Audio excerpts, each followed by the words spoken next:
Hello students, welcome back to the channel again. So students, आज की class में हम देखने वाले हैं chapter 5th of class 11, that is accounting standards. So basically अगर अकाउंटिंग स्टैंडर्ड्स की बात की जाए तो ये क्या होते हैं, रूल्स होते हैं जो कि हर बिजनेस एंटरप्राइजेस फॉलो करके अपनी अकाउंटिंग इंफॉर्मेशन को फ्रेम करता है, मीन्स बनाता है। ओके, तो भाई इनकी ज़रूरत क्या पड़ी? तो जब बिजनेस करते थे लोग पहले तो एक लेवल पे करते थे, ओके, बट बाद में जब ग्लोबलाइजेशन शुरू हुआ, मीन्स आपकी कंट्री के बिजनेस जो है वो बाहर की कंट्री के साथ में भी ट्रेड कर सकते हैं। तो जब ये एक्सपेंशन हुआ बिजनेस का तो बहुत ज़्यादा नीड आई कि आपकी जो भी अकाउंटिंग है, मीन्स जो भी आप बिजनेस ट्रांजैक्शंस कर रहे हैं अपनी कंट्री में या बाहर की कंट्री के साथ में, तो उन्हें प्रॉपरली उनका रिकॉर्ड होना बहुत ज़रूरी है ताकि आप क्या कर पाएँ, लास्ट में एंड में रिजल्ट्स निकाल पाए प्रॉपरली की, और फिर उन्हें कंपेयर भी कर पाए। बिकॉज आपको एक साल तो बिजनेस करना नहीं है, आपको बहुत लंबे समय तक अपना बिजनेस रन करना है, तो आपकी जो अकाउंटिंग आप कर रहे हैं वो कंपैरेबल होनी चाहिए। ओके, एक यूनिफॉर्म मेथड के साथ में आप वो अकाउंटिंग करें, ये बहुत ज़्यादा ज़रूरी होता है। तो अब ऐसा कोई गाइडलाइन थी नहीं, ऐसे कोई रूल्स थे नहीं जिन्हें फॉलो करके बिजनेस एंटरप्राइजेस अपनी अकाउंटिंग फ्रेम आउट करते। तो यहाँ पे बेसिकली वो रूल्स लाए गए कि भाई जब भी कोई बिजनेस एंटरप्राइजेस अपने अकाउंट्स बनाते हैं तो उनके अकाउंट्स जो हैं वो डिफरेंट मेथड्स फॉलो करके ना बने, मीन्स सबके अकाउंट्स एक सेम काइंड ऑफ रूल्स, एक सेम काइंड ऑफ प्रिंसिपल्स को फॉलो करते हुए बनाए जाए ताकि वो अकाउंट्स क्या हो, कंपैरेबल हो और आपके लिए उन्हें एक्सेस करना भी बहुत ईजी हो। तो एक ईजीएस्ट वे में जब आप किस चीज़ को एक्सेस कर पाते हैं तो आपके लिए एक अंडरस्टूड भी होती है वो चीज़, प्लस आपको उसे आगे जो भी यूज़ में लेना है आप उसे बहुत अच्छे से यूज़ में ले पाएंगे।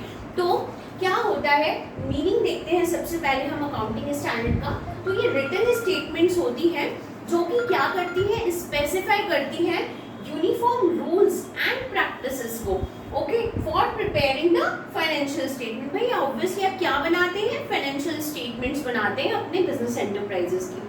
ओके, तो भाई अब क्या हुआ, इन फाइनेंशियल स्टेटमेंट्स को बनाने के लिए पहले तो ये जनरली एक्सेप्टेड अकाउंटिंग प्रिंसिपल्स लाए गए, मींस दैट इज गैप। हमने कुछ इसमें कॉन्सेप्ट्स और कन्वेंशंस पढ़े थे, लास्ट आपका जो चैप्टर था, 3rd चैप्टर, उसमें हमने इसके बारे में पढ़ा था। ओके, तो वहाँ पे कुछ कॉन्सेप्ट्स एंड कन्वेंशंस लाए गए। अब वो कॉन्सेप्ट्स एंड कन्वेंशंस जब लाए गए तो एक लेवल तक यूनिफॉर्मिटी आई अकाउंटिंग करने में, बट अभी भी ये था कि ये जो जनरली हमारे जो गैप है ये बहुत सारे अलग अलग हमें कन्वेंशंस और कॉन्सेप्ट्स के बारे में बताते हैं। जैसे कुछ कॉन्सेप्ट्स है हमारे going concern concept, accrual concept, ठीक है, मेजरमेंट कॉन्सेप्ट। तो आपके कुछ कॉन्सेप्ट्स तो ऐसे हैं जो कि फॉलो होते ही हैं, आज भी फॉलो होते हैं, बट कुछ कॉन्सेप्ट्स ऐसे थे जो कि हर कोई अलग अलग तरीके से फॉलो कर रहा था, बिकॉज ये आपको एक ऑल्टरनेटिव ट्रीटमेंट्स अलाउ करता है, गैप जो होता है।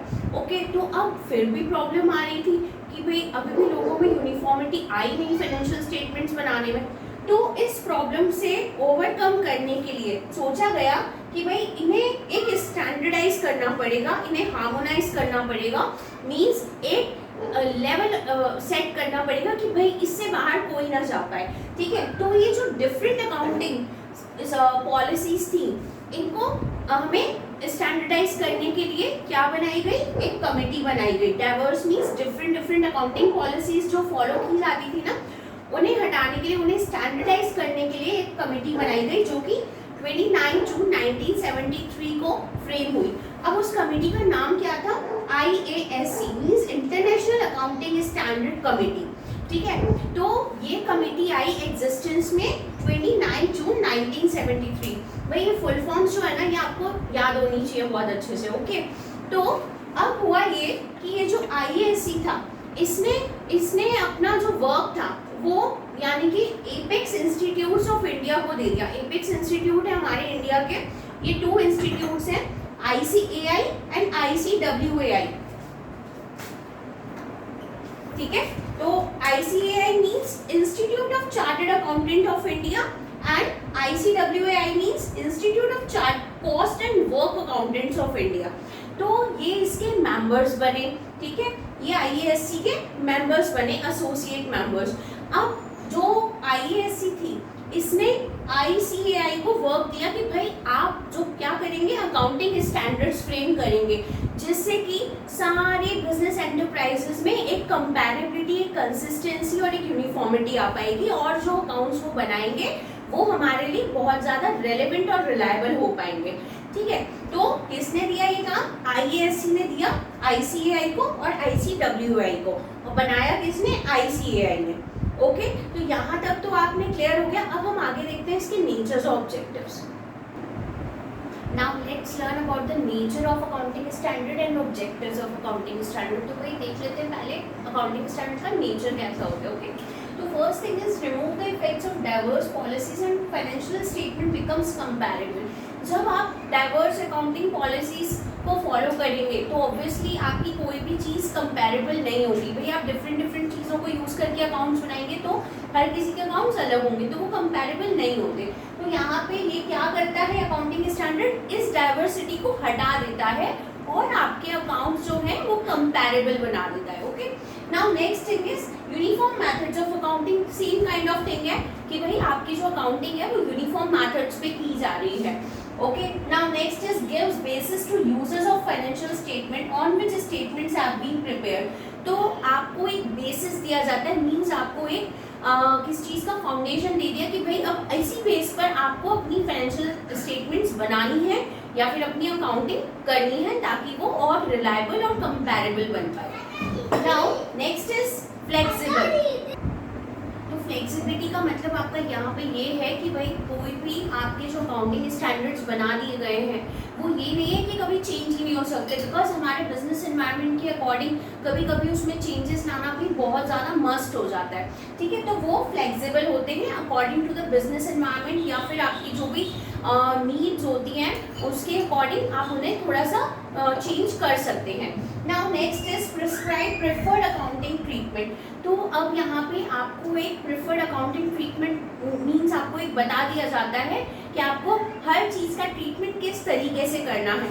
तो आपको यहाँ पे जो भी प्रिस्क्राइब किया जाएगा मीन्स आपको जो भी अकाउंटिंग स्टैंडर्ड्स बता दिए गए हैं आपको उसी के हिसाब से अपनी जो भी चीज़ें हैं मीन्स आपके जो भी आइटम्स हैं, सपोज आपके इंटेंजिबल एसेट्स हो गए, ओके, तो उनका ट्रीटमेंट आप कैसे करेंगे, या फिर आपकी जो इन्वेंट्री हो गई उसका ट्रीटमेंट आप कैसे करेंगे, कॉन्टेंजेंट लायबिलिटीज़ हैं या बहुत सारी ऐसी चीज़ें होती हैं, टर्म्स होती है जो कि आप आगे पढ़ेंगे, उनके बारे में आपको एक प्रेफर्ड ट्रीटमेंट दे दिया जाता है कि भाई आपको इसी ट्रीटमेंट के अकॉर्डिंग ही आपको ये इसकी अकाउंटिंग करनी है, आपको अपना कुछ और तरीका नहीं लगाना है वहाँ पर। Okay, now next is objectives of accounting standard. इसके ऑब्जेक्टिव्स क्या हैं, क्यों ये पर्पसली किस पर्पस से बनाए गए हैं, तो वो देख लेते हैं हम।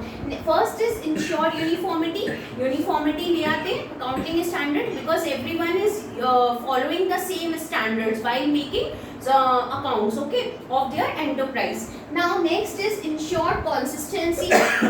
कंसिस्टेंसी आ गई, ठीक है, मीन्स आपकी एक सेम काइंड ऑफ थिंग चल रही है, same kind of methods use हो रहे हैं। ट्रांसपेरेंसी आ गई, ज़्यादा कंपैरेबल हो गए, ज़्यादा ट्रांसपेरेंट हो गए, मीन्स अंडरस्टैंडेबल हो गए हर किसी के लिए, जो भी उसके यूजर्स होंगे, मीन्स इंटरनल यूजर्स जो भी एक्सटर्नल यूजर्स होते हैं आपकी फाइनेंशियल अकाउंटिंग को यूज़ करते हैं जो अपने बेनिफिट्स के लिए, ठीक है, तो उनके लिए बहुत ज़्यादा ट्रांसपेरेंसी मिल जाती है उन्हें, वो इजीली इसे अंडरस्टूड कर पाते हैं। Next is improve reliability and credibility. भाई रिलायबल हो गए मीन्स कोई भी इन पे रिलाय कर सकता है, ट्रस्ट कर सकता है। क्रेडिबल मीन्स ज़्यादा विश्वास वाले हो जाते हैं कि आप इनको देख करके ये अपना कोई भी डिसीजन ले सकते हैं, ऐसा नहीं है कि ये फेक है या फिर कोई आपको मैनिपुलेट कर सकता है इसके तरीके से। नोबडी कैन मैनिपुलेट, कोई अपना फ्रॉड कमिट नहीं कर सकता because everything is standardise over here, okay. तो यहाँ पे आपको ये क्रेडिबिलिटी भी देता है। Now to harmonise the diverse accounting policies, again the same thing कि भाई ये डाइवर्स अकाउंटिंग पॉलिसीज को रिमूव करना है इसे, और जो कि किसे हार्मोनाइज करना है, स्टैंडर्डाइज करना है इन डाइवर्स अकाउंटिंग पॉलिसीज को जो पहले एंटरप्राइजेस यूज किया करते थे, ओके, बट अब सेम काइंड ऑफ मेथड पे वो अपनी अकाउंटिंग कर रहे हैं। Now next last is information about the policies adopted।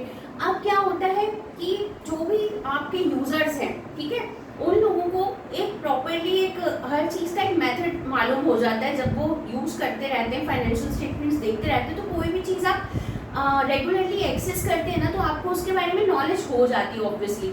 और नहीं भी है तो हमारा जो अकाउंटेंट होता है उससे ये कहा जाता है कि आपको, अगर आप कोई ट्रीटमेंट कर रहे हो, कुछ डिफरेंट ट्रीटमेंट दे रहे हो या फिर कोई एक्सेप्शनल है जो कि आप हर बार नहीं करते, आपको उसे फुट नोट में डाल देना होता है। ओके, तो जो भी आपके यूजर्स हैं उनको ये मालूम होता है कि कौन सी पॉलिसी यहाँ पे अडॉप्ट की गई है। सपोज अभी ये जो हमारे अकाउंटिंग स्टैंडर्ड्स है ना, ये हिस्टोरिकल कॉस्ट पे काम करते हैं, ठीक है। मीन्स जब आपने 10 इयर्स पहले जो मशीनरी ली थी वो तब 10 लाख रुपीस की थी, बट आज उसकी मार्केट वैल्यू है 40 लाख रुपीस। बट हमारे जो बुक्स ऑफ अकाउंट्स है उसमें आप उसे 10 लाख पे अभी भी रिकॉर्ड कर रहे हैं, मीन्स उसकी हिस्टोरिकल कॉस्ट पे जो आपने तब परचेज की थी उसी कॉस्ट पे। बट आज की मार्केट वैल्यू उसकी क्या है, 40 लाख रुपीस, आप वो नहीं शो कर रहे अपनी बुक्स में। तो 10 लाख वाली जो हिस्टोरिकल वैल्यू है उस पर आप डेप्रिसिएशन जरूर कैलकुलेट कर रहे हैं अपने तरीके से, उस पर आप डेप्रिसिएशन कैलकुलेट करके शो कर रहे हैं और हर ईयर दिखा रहे हैं कि आपका डेप्रिसिएशन लेस करने के बाद में आपकी ये वैल्यू बचती है आपके एसेट की। तो दिस वे हर कोई जो भी आपके यूजर्स हैं उनको ये इन्फॉर्मेशन भी देता है कि कौन सी पॉलिसीज अडॉप्ट की गई हैं। ओके, तो यहाँ तक हमारे meaning, nature and objectives complete होते हैं अकाउंटिंग स्टैंडर्ड के। नेक्स्ट क्लास में हम इसके आगे का देखेंगे। सो तब तक के लिए thank you, bye bye. And अभी तक चैनल को सब्सक्राइब नहीं किया है तो do it, okay, and like the video if you like it. Thank you for watching.